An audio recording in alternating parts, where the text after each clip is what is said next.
Now we're looking at word identification and decoding. And I think this is where sometimes we can get hung up because we don't know how a student who is not verbal is decoding. This is an inside voice kind of thing. So how are they putting words together? How are they sorting? How are they using the word wall? How are they decoding? Because we don't have verbal output and we're so used to this being tied to verbal output. So let's talk about a few resources and a few ways to help our students participate in word identification and decoding. Distinguishing long and short vowels. This is something we do with all of our kids, and Words Their Way has a great setup for this. And you can use all of these tools to help them sort. And you can do that by being sure that you have low tech or light tech. So a button that says yes or no, or a button that says that's the one when you give them verbal choices.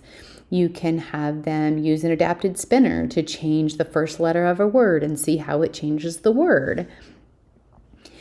We're going to do prefixes and suffixes. You could have a different prefix or a suffix on lots of different voice output switches.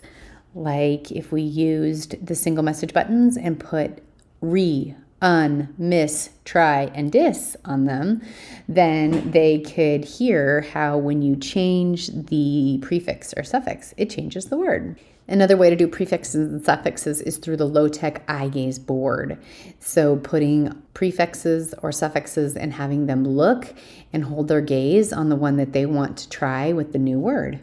Be sure you're always talking about using their inner voice to make these sounds. So you're saying disrespect, re-respect, misrespect, unrespect. I'm pointing to the Post-it note and you're saying it with your inside voice. I'm saying it out loud, you're saying it in your inside voice. We can also tap it out for syllables.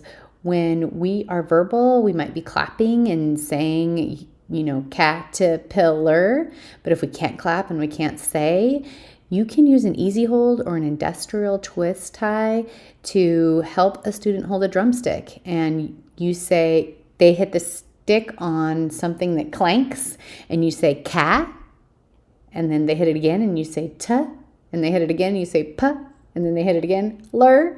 So they can participate in the tap it out even if they can't clap and talk.